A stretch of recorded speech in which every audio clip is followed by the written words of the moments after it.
Hello, good evening. आज की class में हम उत्तराखंड पीसीएस जो 3 अप्रैल 2022 को सेकंड पाली में हुआ 2 से 4 में, उसके ऊपर डिस्कशन करेंगे। विद्यार्थियों, सबसे पहले जो पेपर सेकंड जनरल एप्टीट्यूड का टेस्ट हुआ है, उसमें जो देखने वाली बात है वो मेरे पास इस समय 20 सेट है और किस तरह आयोग ने पेपर का ट्रेंड रखा हुआ है उसके बारे में मैं आपको कुछ क्वेश्चन करके बताऊंगा और बताऊंगा कि पिछला जो 12 दिसंबर को लोअर पीसीएस का हुआ उसमें से भी एक क्वेश्चन इसमें पूछा गया है और वो है कैलेंडर से रिलेटेड। कैलेंडर में था वर्ष 1988 में स्वतंत्रता दिवस बुधवार को मनाया गया था, तो वर्ष 1989 में किस दिन मनाया गया था? तो इसका आंसर सोमवार, मंगलवार, बृहस्पतिवार और शुक्रवार। यही क्वेश्चन 12 दिसंबर के लोअर पीसीएस जो एग्जाम हुआ था उत्तराखंड राज्य सेवा आयोग द्वारा, उसमें भी यही सेम कैलेंडर वाला क्वेश्चन था और जिसका आंसर था मंगलवार। तो आप लोगों को इस बार ये सेट करना पड़ेगा और जिनका ये मैथ्स और रीजनिंग का पोर्शन थोड़ा सा जिनको टफ लगता है या जिनका थोड़ा सा इसमें कंफर्ट नहीं समझते अपने आप को, वो मेहनत करेंगे मेरे साथ। रोज मैं सुबह और शाम को आपको वीडियो प्रोवाइड कराऊंगा और मेरे साथ आप जितने भी तैयारी करने वाले स्टूडेंट हैं वो मेरे साथ जुड़िए।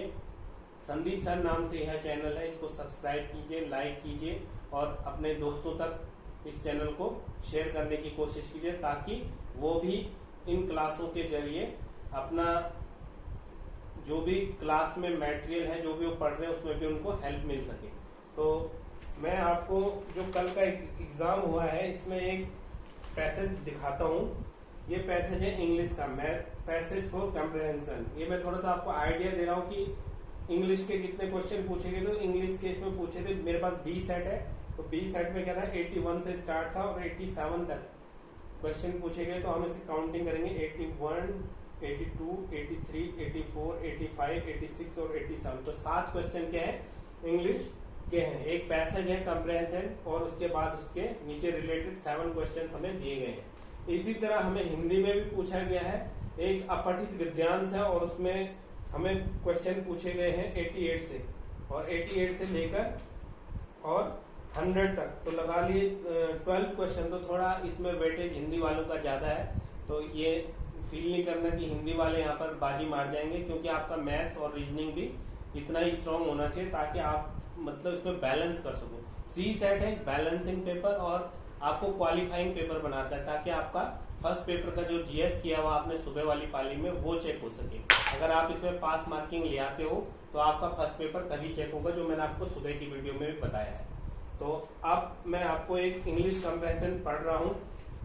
ये लगभग उस रिलेटेड है जो हमारे जो लोक सेवा आयोग या राज्य सेवा आयोग में जब स्टार्टिंग फाउंडेशन कोर्स होता है उससे रिलेटेड ये एक पैसेज है जिसे मैं आपके सामने पढ़ रहा हूँ। इससे रिलेटेड क्वेश्चंस क्या क्या पूछे गए हैं आयोग द्वारा बता रहे हैं। Self directed learning it's broadcast meaning describe a process in which individual take the initiative with or without the help of others in diagnosing their learning needs, formulations of learning goals, identifying resources for learning, choosing and implementing learning strategies and evaluating learning outcomes.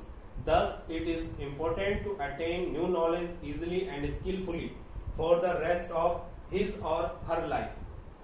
What is the need for self-directed learning? One reason is that there is convincing evidence that people who take the initiative in learning learn more things and learn better than people waiting to be taught. The second reason is that self-directed learning is more in tune with our natural process of psychological development. An essential aspect of maturing is developing the ability to take increasing responsibility of our own lives to become increasingly self-directed.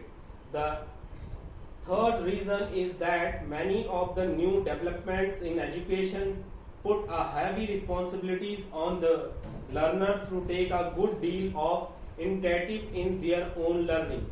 To meet the challenge of today is instructive environment, self directed learning is most essential. इसका मैं इसलिए अभी आपको time इतना नहीं कि मैं सारा चीज आपको बता रहा हूं, लेकिन इसमें जो पहला क्वेश्चन है, the modern environment according to author is, जो ऑथर ने बताया यही पूरा कंपैरिजन जो मैंने आपके सामने पढ़ा है पूरा पैराग्राफ, तो इसमें रिस्ट्रक्टिव, इंस्ट्रक्टिव, लेस डेवलपमेंट और इम्प्लिकेबल है। तो इसमें जो सही है वो है इंस्ट्रक्टिव, जो इसका बी वाला ऑप्शन, मेरे पास बी सेट है तो बी सेट में 81 का जो इंग्लिश कंप्रेहेंशन पूछा गया उसमें 81 का बी वाला ऑप्शन सही है कि the modern environment according to the author is instructive, ये वाला ऑप्शन इसमें हमारा राइट है। अभी मैं इसमें से कुछ छोड़ रहा हूं क्योंकि आपको जब आप पैरा या कंप्रेहेंशन करोगे तो 2-3 क्वेश्चन जो आपके 82, 83, 84 है उनको आप पढ़ोगे। 85 में बता रहा है choose the correct synonyms of word competition. तो आप लोगों को मैं छोड़ता हूं, 4 ऑप्शन दूंगा और आप बताओगे कि कंपटीशन का सिनोनिम्स क्या है। ऑप्शन है फाइट, कॉन्टेस्ट, लीगल और कॉम्पिटेंस। तो इसका सही आप जो मुझे ऑप्शंस बताओगे वो कल की वीडियो में आप मुझे कमेंट्स करके बताओगे कि इसमें कौन सा option A, B, C, D में से सही है और उसका बताओगे कौन सा है। मैं एक बार फिर इस क्वेश्चन को पढ़ रहा हूं, आप इस पे ध्यान दें। Choose the correct synonyms of the word competition. इसके 4 ऑप्शन जो है, A वाला है फाइट, B है कॉन्टेस्ट, C है लीगल और 4th है कॉम्पिटेंस। तो अब मैं नेक्स्ट पे चलता हूँ, ये आपके लिए होमवर्क की तौर पे देखिएगा। और नेक्स्ट है 86, what can be an appropriate meaning of the word slumber. Slumber का मीनिंग क्या होगा? तो सलम्बर का मीनिंग बहुत आसान है, इसका मीनिंग होगा स्लीप। थोड़ा इसका ध्यान मत दीजिए, पेन थोड़ा हल्का चल रहा है, कोशिश करूंगा कि अगले वीडियो में सही करने की। तो आपका काम है सिर्फ अभी इसको देखना कि मैं क्या पढ़ाने जा रहा हूँ अभी। तो वर्ड कैन बी, इसका जो सलम्बर का जो अप्रोप्रिएट मतलब उसके नजदीक का जो मीनिंग मिल रहा है, जो सबसे नजदीक उसको करता है वो स्लीप है उसका आंसर। और एक बहुत बार पूछा जाता है गवर्नमेंट बाय 1%, जो पैराज होते हैं मुहावरे टाइप के।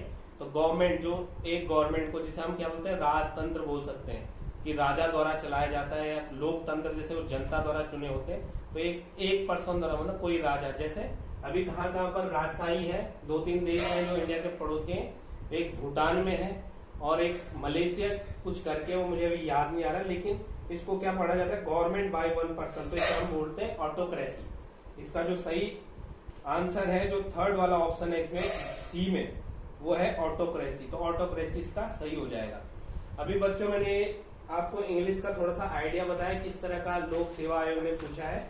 अब मैं आपको हिंदी का अपठित गद्यांश बताऊंगा और उसके भी कुछ क्वेश्चंस हैं, उसको मैं थोड़ा सा आपका, ताकि सरसरी तौर पे आप समझ पाए कि किस तरह आयोग ने इस साल का, ये 2017 के बाद आयोग ने अभी ये आयोजित की है ये परीक्षा 5 साल बाद।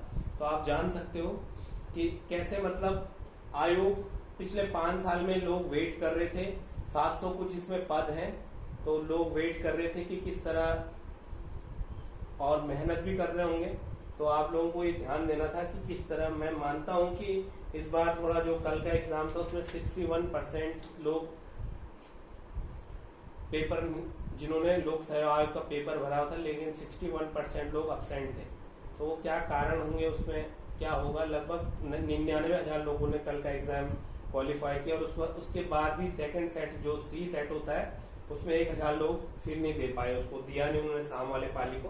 तो ये खैर उनका अपना इंडिविजुअल डिसीजन था, जो भी है, किसी की समस्या भी हो सकती है, ये नहीं कह सकते कि नहीं दिया है, कोई सेट हो गए होंगे, किन्हीं की नौकरियां लगती होंगी, तो वो सब चीज़ें मैटर करती हैं। लेकिन अब्सेंट जो 61% हो काफ़ी ज़्यादा लगता है, तो इसलिए मैंने ये बात आपसे शेयर की है। अभी मैं अपठित गद्यांश के बारे में आपको बता रहा हूँ। प्रत्येक राष्ट्र की अपनी एक सांस्कृतिक धरोहर होती है जिसके बल पर वो प्रगति के पथ पर अग्रसर होता रहता है। मानव युग में अपने जीवन को अधिक सुख में, उपयोगी, शांतिमय और आनंदपूर्ण बनाने का प्रयास करता रहा है। इस प्रयास का आधार वह सांस्कृतिक धरोहर होती है जो प्रत्येक प्राणी को विरासत रूप में मिलती है, और इस प्रयास के फलस्वरूप मानव अपना विकास करता है। कुछ लोग सभ्यता और संस्कृति को एक ही मानते हैं, यह उनकी भूल है। यूं तो संस्कृति और सभ्यता में घनिष्ठ संबंध है, किंतु संस्कृति मानव जीवन को श्रेष्ठ एवं उन्नत बनाने की साधनाओं का नाम है। और सभ्यता उन साधनाओं के फलस्वरूप उपलब्ध हुई जीवन प्रणाली का नाम है। सभ्यता के अंतर में बहने वाली विचारधारा को हम संस्कृति कह सकते हैं। संस्कृति अच्छी या बुरी हो सकती है। किसी राष्ट्र की सभ्यता का मूल्यांकन हम उसकी संस्कृति के आधार पर कर सकते हैं। प्रत्येक राष्ट्र की संस्कृति वहाँ की भौगोलिक परिस्थितियों पर निर्भर है। प्रकृति का मानव जीवन को प्रभावित करने में बड़ा महत्वपूर्ण हाथ रहता है। तो ये कल के एग्जाम का अपठित गद्यांश था जनरल एप्टीट्यूड में, जो हिंदी में था। तो हिंदी वाले बच्चों के लिए थोड़ा आयोग ने सोचा है कि वो भी अगर कंपटीशन में हो तो हिंदी वाले बच्चों की हमेशा शिकायत रहती कि इंग्लिश वाले बच्चे बाजी मार जाते हैं, लेकिन इसमें 12 क्वेश्चन आयोग ने और 7 ही इंग्लिश में पूछे और 12 हिंदी वालों के लिए पूछे हैं। तो इस समय ये नहीं हो सकता, हिंदी वाले भी इस समय काफी आगे बढ़ चढ़कर इस साल प्री के एग्जाम को क्वालिफाई करेंगे। अभी बोलते हैं इसका 88 क्वेश्चन बोलता है सांस्कृतिक शब्द में पढ़ते बताइए। तो इसमें ए ऑप्शन है तिक, बी ऑप्शन है इक और सी ऑप्शन है सम और डी ऑप्शन है शाम। तो इसका जो पढ़ते होगा वो इक इसका सही आंसर है। दूसरा इसमें बताया गया है विरासत शब्द की श्रेणी का है। तो आपके लिए होमवर्क का काम करेगा, अभी बताना तत्सम, तद्भव, देशज या विदेशी। मेरे हिसाब से सी होना चाहिए देशज। कौन सा शब्द प्रगति का पर्यायवाची नहीं है? उन्नति, अभ्युदय, उत्थान, विभूति। तो मुझे लगता है डी वाला विभूति इसमें होगा जो पर्यायवाची नहीं है प्रगति का। और इस तरह मानव का पर्यायवाची सभ्यता का शब्दार्थ है। सभ्यता का शब्दार्थ क्या हो सकता है? संस्कृति। मानव जीवन प्रभावित करने में किसका महत्वपूर्ण हाथ रहता है? सभ्यता का, संस्कृति का, कला का, प्रकृति का। महत्वपूर्ण का विपरीतार्थ लिखिए। तो ये बी वाला ऑप्शन इसमें सही हो सकता है। मेरे पास बी सेट है तो बी सेट के हिसाब से 94 में है ये वाला क्वेश्चन कि महत्वपूर्ण का विपरीतार्थ लिखिए, मतलब इसका अपोजिट लिखिए। तो एक है महत्व रहित, एक है महत्वहीन, एक है अति महत्व और एक है पूर्ण महत्वाकांक्षी। तो इसमें हमारा बी वाला ऑप्शन सही होना चाहिए, महत्वहीन। इस तरह से 95, 96, 97 जो कि मुझे काफी आसान लग रहा है। ये जैसे मूल्यांकन का संधि विच्छेद कीजिए तो शायद इसका डी वाला ऑप्शन होना चाहिए, मूल्य प्लस अंकन से आप चेक कर सकते हो। और ये वाला क्वेश्चन एक और रिपीट हुआ है जो पिछले लोअर पीसीएस में पूछा गया था, जो 12 दिसंबर को एग्जाम हुआ था। वो क्वेश्चन मैं आपको बताऊंगा। वो है कि 2021 में नोबेल शांति पुरस्कार किससे मिला? उस समय जो 12 दिसंबर को पूछा गया था उसमें सिर्फ ये पूछा गया था कि ये कौन कौन से देश के हैं। जो 12 दिसंबर 2021 को लोअर पीसीएस का पेपर हुआ था बच्चों, उसमें ये पूछा गया था कि नोबेल 2021 जो शांति पुरस्कार है वो किन किन कौन से देश के थे, और इस समय उनके नाम पूछे गए हैं। जो पीसीएस अपर का पूछा गया यूपीपीएससी द्वारा, इस बार उनके नाम के द्वारा पूछे गए। तो हमें ये हमेशा याद रखना चाहिए कि आयोग के जो पीछे के पेपर होते हैं लगभग उसका भी आइडिया लेके हमें एग्जाम में बैठना चाहिए। और इस एग्जाम की खास बात ये रहेगी कि जो पेपर ट्रेंड है वो जो हमें सिलेबस मिला था कुछ हटके उससे भी, तो जितना भी आपका तैयारी का था तो कुल मिला के काफी वजन लगता है यूकेपीएससी, जो मैं सुबह वाले वीडियो में बता रहा था। काफी अच्छा क्वेश्चन पेपर, दोनों क्वेश्चन पेपर बहुत अच्छे बनाए हैं यूकेपीएससी ने। जो आयोग ने फर्स्ट पेपर भी बनाया जनरल स्टडीज का और सेकंड जनरल एप्टीट्यूड का। तो अभी मैं आपको सिर्फ आज, क्योंकि कल एग्जाम है, बच्चे एग्जाम से आए हैं, इसके बाद में कल के वीडियो में भी जनरल स्टडीज का सुबह वाले में 20 क्वेश्चन के अप्रोक्सीमेटली आपको कराऊंगा और शाम वाले में जनरल एप्टीट्यूड के मैं 10 क्वेश्चन आपको हर दिन सॉल्व करने की कोशिश करूंगा। और उसके बाद और आपको चीजें बताऊंगा कि किस तरह से हम इन जो हमारे पास सामने भर्तियां हैं, जैसे पुलिस की है, उनकी है, उसका हिसाब बताऊंगा। कैसे फिजिकल की आपने तैयारी करनी है, कैसे आपने रिटर्न के लिए तैयार होना है। तो बने रहिए मेरे चैनल संदीप सर के साथ और इसे ज़्यादा से ज़्यादा शेयर कीजिए, लाइक कीजिए, सब्सक्राइब कीजिए चैनल को, और जिससे कि और भी इन क्लासों का फ़ायदा उठा सकें। Thank you.